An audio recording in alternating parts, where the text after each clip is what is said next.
Hello everyone. तो इस video में हम बीपीएससी मेंस जीएस पेपर 1 का एक इम्पॉर्टेंट टॉपिक है चंपारण सत्याग्रह। और चंपारण सत्याग्रह प्री और मेंस दोनों के लिए एक काफ़ी इम्पॉर्टेंट टॉपिक है और मेंस में हर साल इससे एक नए क्वेश्चन देखने को मिलता है। तो चंपारण सत्याग्रह को इस वीडियो में हम पूरे डिटेल से डिस्कस करेंगे कि चंपारण सत्याग्रह से रिलेटेड किसी भी प्रकार का अगर मेंस में क्वेश्चन आता है तो उसे आप किस प्रकार लिखेंगे। तो हम देखेंगे इसमें ये मैंने टेबल बनाया है जिसमें कि हम रीजन्स ऑफ चंपारण सत्याग्रह यानी कि चंपारण सत्याग्रह के अगर कारण के बारे में आपसे पूछा जाए तो आप किन किन पॉइंट्स को ब्रेक करके किन किन टॉपिक्स में आप इसके कारणों को दर्शा सकते हैं। तो इस टेबल में हम सबसे पहले इस चंपारण सत्याग्रह के कारणों को डिस्कस कर लेते हैं। बाद में हम अपने नोट्स को किस प्रकार लिखेंगे, किस प्रकार अपना आंसर को फ्रेम करना है, ये सब आगे देखेंगे।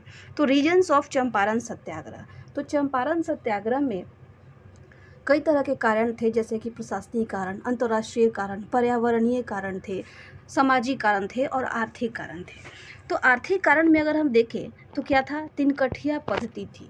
3 कठिया पद्धति को शुरू किया गया था, यानी कि 20 कट्ठे में से 3 कट्ठे पर आपको नील की खेती करनी है, ऐसा जो था ये नियम बनाया गया था ब्रिटिश के द्वारा।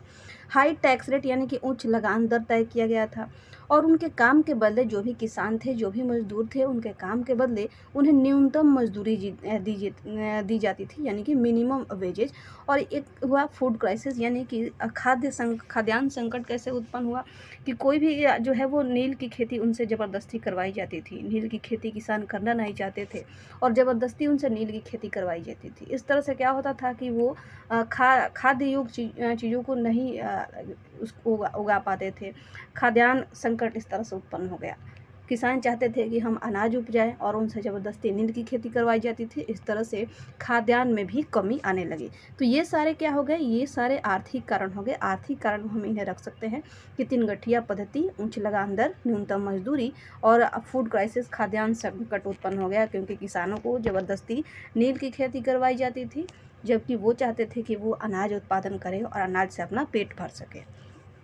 सामाजिक कारण में आप देख सकते हैं कि किसान जो थे एक तरह से वहाँ के जागरूक हो गए। अब इसमें हम किन का एग्जाम्पल दे सकते हैं, राजकुमार शुक्ल का एग्जाम्पल दे सकते हैं। वो 1916 के लखनऊ अधिवेशन में वो जागरूक थे, तभी ना गांधी जी के पास गए और गांधी जी को बिहार आने का निमंत्रण दिया।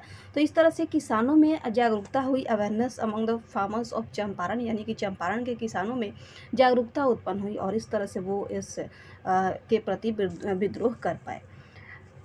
नेक्स्ट है कि अप्रशासनिक कारण इसके क्या कहते हैं। तो प्रशासनिक अगर कारण देखें तो पुलिस का अत्याचार, यानी कि ज़बरदस्ती पुलिस के द्वारा लोगों पर अत्याचार किया जाता था। लगान वसूली का अमानवीय तरीका अपनाया गया था, यानी कि in human manner of collecting taxes, यानी कि अगर कोई लगान नहीं देता है तो उसे अमानवीय तरीके से उसके साथ पेश आया जाता था और उसे बहुत ही दंडित और अपमानित किया जाता था। इस तरह से अमानवीय तरीके से लगान का वसूली किया जाता था।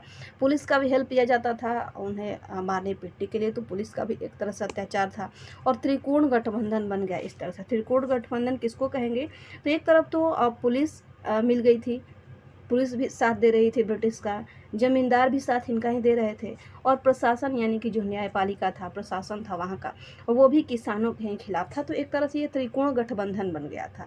किसके बीच में, तो पुलिस, जमींदार और प्रशासन के बीच में या न्यायपालिका के बीच में। अब आते हैं कि इसके पर्यावरणीय कारण क्या क्या थे। तो पर्यावरणीय कारण में अगर देखें तो जिस ज़मीन पे नील की खेती अगर कर दी जाती है तो वहाँ की ज़मीन बंजर हो जाती है। एक तरह से मिट्टी पर, वहाँ की जो मिट्टी होती थी उस पर विपरीत प्रभाव पड़ता था नील की खेती का, कॉन्ट्रेरी इफेक्ट ऑन सॉयल। और एक तरह से जल प्रदूषण भी होता था। नील की खेती, नील के लिए जल की भी आवश्यकता होती है उसके प्रोसेस में, तो जल प्रदूषण भी नील की खेती से होता था।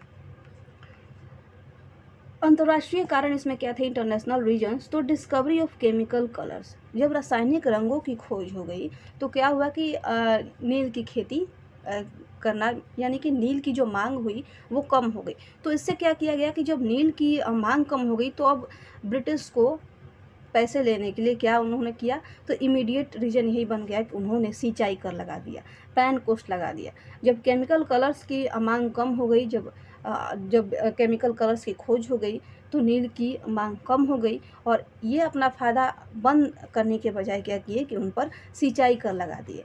तो ये तात्कालिक कारण हो गया कि सिंचाई कर उनके ऊपर लगाया गया। तो ये सारे कारण थे जो कि चंपारण सत्याग्रह हुआ और इन सभी कारणों से चंपारण विद्रोह, चंपारण सत्याग्रह हमें देखने को मिला। अब आते हैं कि इसके आंसर को हम किस प्रकार लिखेंगे। नोट्स अगर बनाते हैं चंपारण सत्याग्रह से रिलेटेड तो उसमें हम क्या क्या लिख सकते हैं। Causes and result of revolt of Champaran सत्याग्रह इन बिहार। चंपारण विद्रोह, चंपारण सत्याग्रह जो बिहार में हुआ था उसके कारण और उसके परिणाम क्या थे। तो Bihar Champaran satyagraha of 1970 was the first satyagraha movement inspired by Mahatma Gandhi and a major revolt in the Indian independence movement. The Champaran movement was the consequence of the exploitative economic system. तो ये क्या हो गया, हमारा इंट्रोडक्शन हो गया कि 1917 का बिहार का चंपारण सत्याग्रह महात्मा गांधी से प्रेरित पहला सत्याग्रह आंदोलन था और भारतीय स्वतंत्रता आंदोलन में एक बड़ा विद्रोह था। चंपारण आंदोलन शोषणकारी आर्थिक व्यवस्था का ही परिणाम था। तो ये हम इंट्रोडक्शन में दे देंगे। अब आते हैं the peasants in Champaran districts were excessively oppressed by the European planters. जो यूरोपीय बगान मालिक थे उनके द्वारा चंपारण जिले के किसानों को अत्यधिक उत्पीड़न किया जाता था। They were compelled to grow indigo at least 3/20 part of their land. 3/20वें हिस्से पर उन्हें जमीन के कम से कम 3/20वें हिस्से पर यानी कि 20 कट्ठे में 3 कट्ठे पर उन्हें नील उगाने के लिए मजबूर किया जाता था।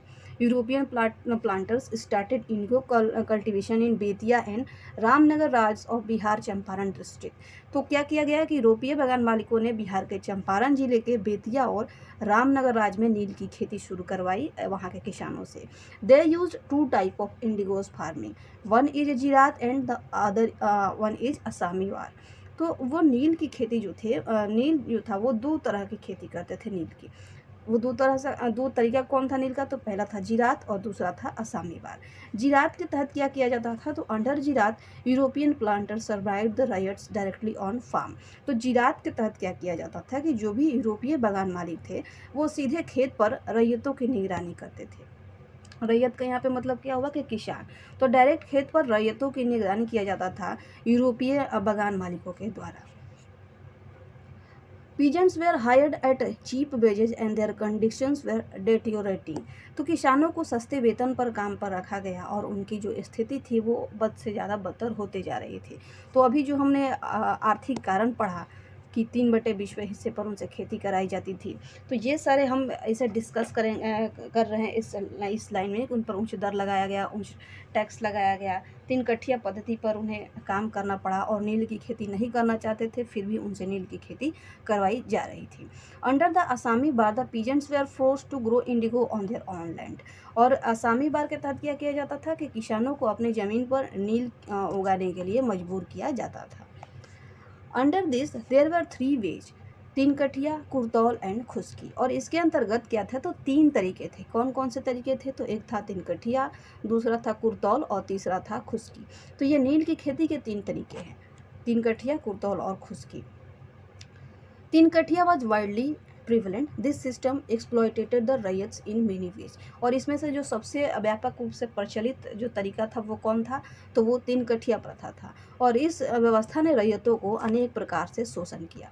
The ryots were forced to grow indigo and this curtailed their freedom of cultivation. A heavy penalty of fine was imposed if they fail to grow indigo. यानी कि रैयतों को नील उगाने के लिए मजबूर किया गया, किसानों को नील उगाने के लिए मजबूर किया गया। उनकी खेती की इससे क्या हुआ कि नील उगाने के लिए मजबूर किया जाता था, ज़बरदस्ती उनसे नील की खेती करवाई जाती थी। इस तरह से वो क्या करते थे कि उनकी जो खेती अपनी खेती थी उस पर उनकी स्वतंत्रता कम हो गई, यानी कि वो जो चाहते थे खाद्यान्न उगाना वो नहीं उगा पाते थे, ज़बरदस्ती उनसे नील की खेती करवाई जाती थी। और इंडिगो की खेती में विफल रहने पर उन पर भारी जुर्माना भी लगाया जाता था। They were force to sell at the prices fix by the planters. और उन्हें जो प्लांटर्स थे, जो बागान मालिक थे, उनके द्वारा जो वो कीमत निर्धारित करेंगे उसी कीमत पर उन्हें नील बेचना भी है। यानी कि जो बागान मालिक या यूरोपियंस जो दाम तय करेंगे उसी पर उन्हें बेचना भी था नील। The ryots had to work sometimes with no or minimum wages. यानी कि रैयतों को कभी कभी बिना न्यूनतम मजदूरी के भी काम करना पड़ता था, यानी कि बिल्कुल भी उन्हें नामात्र की मजदूरी दी जाती थी या कभी कभी उन्हें मजदूरी नहीं भी दिया जाता था। तो इस तरह से उनसे ज़बरदस्ती काम करवाया जाता था। Though in Germany, the process of artificial indigo invented in 1893 and affected the production in Bihar, and the planters gradually began to exempt the raids from this practice, but they, on the other hand, increased the lagan on the other agricultural production. तो क्या हुआ कि Germany में 1893 में क्या हुआ कि कृत्रिम नील बनाने की प्रक्रिया या केमिकल रंगों का आविष्कार हुआ। तो इससे क्या हुआ कि बिहार में उत्पादन प्रभावित हुआ। जब केमिकल कलर्स का जब डिस्कवरी हो गया, खोज हो गया जर्मनी में 1893 में, तो नील की मांग थोड़ी सी कम हो गई, बिहार में इसका उत्पादन प्रभावित हुआ और बागवानों ने यानी कि यूरोपियन प्लांटर्स जो थे उन्होंने क्या किया कि धीरे धीरे रैयतों की इस प्रथा से छूट देना शुरू कर दिया। तो धीरे धीरे किसानों को नील उगाने से, रैयतों को नील उगाने से छूट मिलने लगा, लेकिन दूसरी ओर उन्हें दूसरे कृषि उत्पादन पर लगान बढ़ा दिया गया। नील की खेती तो नील की जब मांग कम हो गई तो नील की खेती कम करवाया जा रहा था, लेकिन जो दूसरे कृषि उत्पाद थे उन पर बहुत ही ज़्यादा टैक्स जो था वो लगान जो था वो बढ़ा दिया गया। No one was there to resist the injustice because the planters had great influence on the local administration.